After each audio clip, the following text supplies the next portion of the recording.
Adulting in the Kitchen with Lady Lillykins, and today we are going to get into some real adulting because we get to use our knives. I am going to show you how to chop potatoes because we're going to make mashed potatoes, and this is going to be a series of videos because I have a very small kitchen and not much room for a camera, so we have to do it in sections. So I'm going to show you my all-purpose knife and my Santoku knife. They both pretty much work the same. So you're going to take your potato, and these are already peeled and already rinsed off. So you're going to grab your knife, whichever knife you want to use, and for this you're going to use, because these are bigger, you want to use a bigger knife. It's going to make it a lot easier. A Santoku knife is going to work just fine, but this is going to make you work a little bit harder than you need to.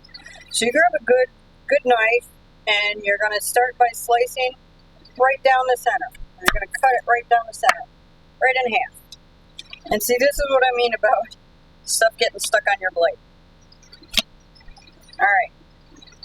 So once you have it cut in half, we're going to cut it in half again, just like that.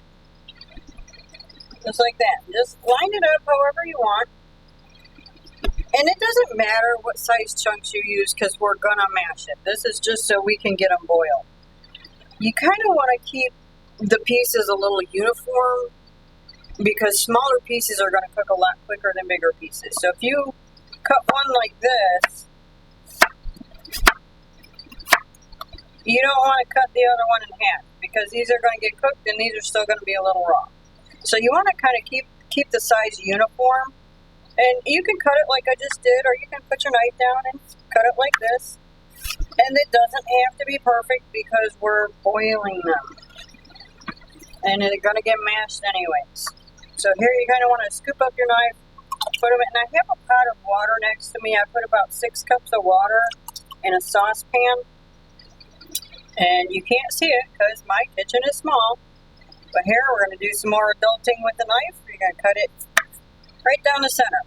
And we get stuck again. And I'll show you the next potato. I'll use that one and show you how it doesn't do that. Now you're going to cut it down the center again. Cut it down the center again. And when these pieces get stuck on here, be really careful that you're pushing away from the blade, with the blade. If you try to if it's stuck on there and you're trying to pull it off, you're going to get cut. So just scrape it off that way.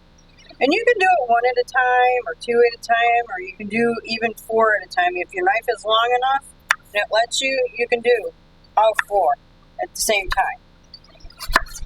Just like that. Now we're going to scrape that into our pan. Oops, got potato all over. And a really cool thing is, if you're going to use this method, just be careful. You can use your knife to scrape and kind of use your hand to scoop it on there. Hold them with your hand and then plop them into your pan. It's that simple, not hard. So now I'm going to use this one, and I'm going to, if it works right, the potato's not going to stick to it. So we're going to take this and we're going to cut it right down the center. See, it's a little bit more difficult. See, it didn't stick. Yay! This is why I love this knife. And you're going to cut it sideways again. And this one's, I could probably do all 4, but I'm not with this knife because it's shorter. And even though it doesn't have the same shape as this, with the rocking, you can still rock these knives. It doesn't matter. However, whatever's comfortable for you, whatever's easy for you. Don't be concerned about doing like you see the professionals do, where they take their knife and they just do this.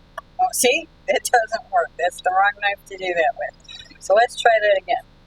All right, we're going to line it up. We're going to take our big, heavy knife because this will work better because it's a heavier knife. Like this. And you don't want to be concerned about doing that because, as you can see, it kind of goes everywhere until you learn how to have that control. And I don't want to cut my finger, so I am not going to leave my finger real close to that blade. As you saw, it did stick there. So if you're going to try to chop real fast, my suggestion is just use one. And I've never been good at this. I end up with a lot smaller pieces. I've seen some people, like my youngest son can do this, and I'm kind of jealous, I'm not going to lie, but it is what it is. I'm not that coordinated. And so just do it as fast or as slow as you can. It really doesn't matter. There's not a whole lot of rules as to how you do it, as long as it gets done.